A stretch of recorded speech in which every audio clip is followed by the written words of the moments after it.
Welcome to the WastewaterAce podcast. I'm your host, and this show is built for one kind of person, the wastewater operator who wants to understand the process, not just memorize answers. Today, we're starting with the most important episode I'll ever record: how to actually pass the wastewater operator certification exam. Not the generic study advice you've heard 100 times, the real breakdown of what the exam tests, why most operators fail, and exactly how to prepare so you don't have to sit in that testing room twice. Let's get into it. The first thing you need to understand is why most operators who fail. And it's almost never because they're not smart enough or don't know their plant. It's because they studied the wrong material.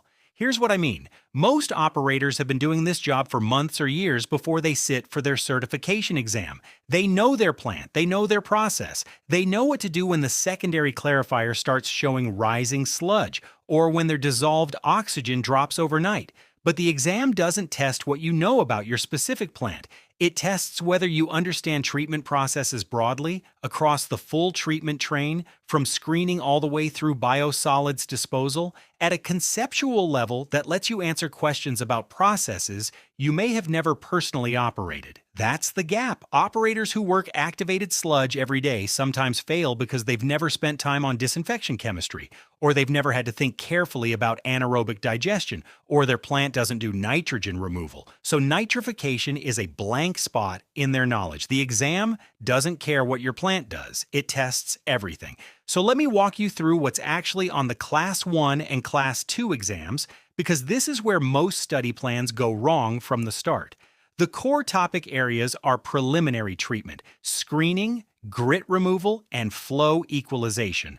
Primary treatment, clarification, surface overflow rates, sludge removal. Secondary treatment, and this is the big one, activated sludge process control, secondary clarification, biological nutrient removal, disinfection, chlorination, UV, dechlorination, solids handling, thickening, digestion, dewatering, biosolids regulations, laboratory procedures, safety, confined space, hydrogen sulfide, lockout, tagout, and pumps and equipment fundamentals. Now here's the critical insight about Class 1 specifically.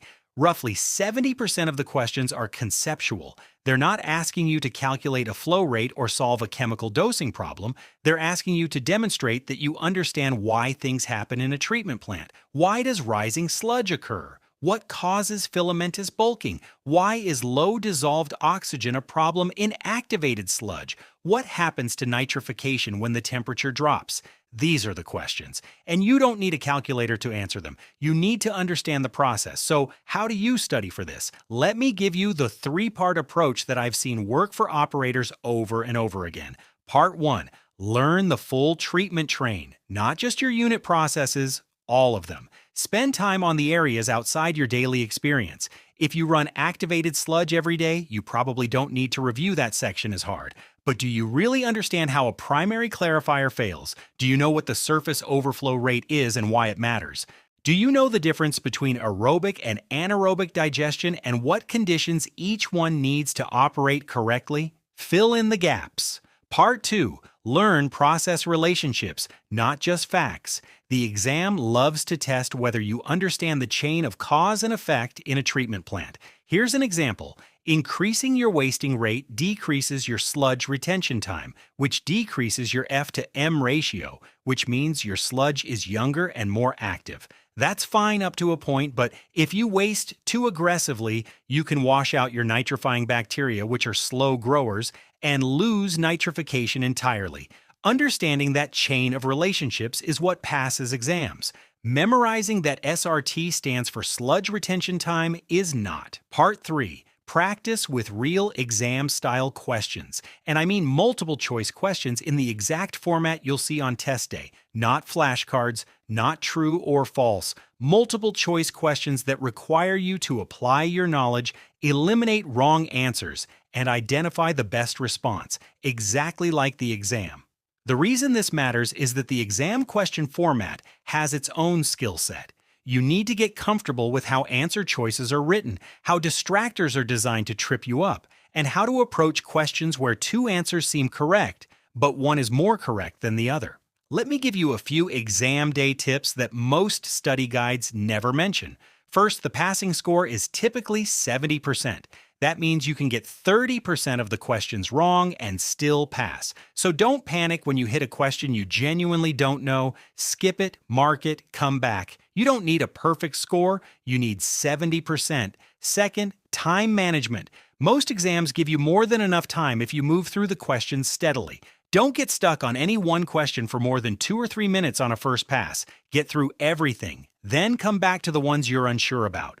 Third, eliminate first, guess second. If you don't know the answer, start eliminating the choices you know are wrong. Even getting it down to 2 options gives you a 50% chance. Never leave a question blank if you can help it. Here's what I want you to take away from this episode. The exam is very passable. The operators who fail are almost always the ones who either didn't study broadly enough or who studied the wrong way, cramming facts without building conceptual understanding. If you understand how the treatment process works, if you can reason through a process scenario and understand cause and effect, you will pass. To help you get started, I've put together 20 free practice questions at WastewaterAce.com. Real exam-style multiple-choice questions with detailed explanations for every answer. Go to WastewaterAce.com/free-guide to grab them. They're free, no credit card, just your email. And if you want the full 200-question guide covering all 12 major exam topics, that's at WastewaterAce.com. $17 instant PDF download. Thanks for listening. I'll see you in the next episode.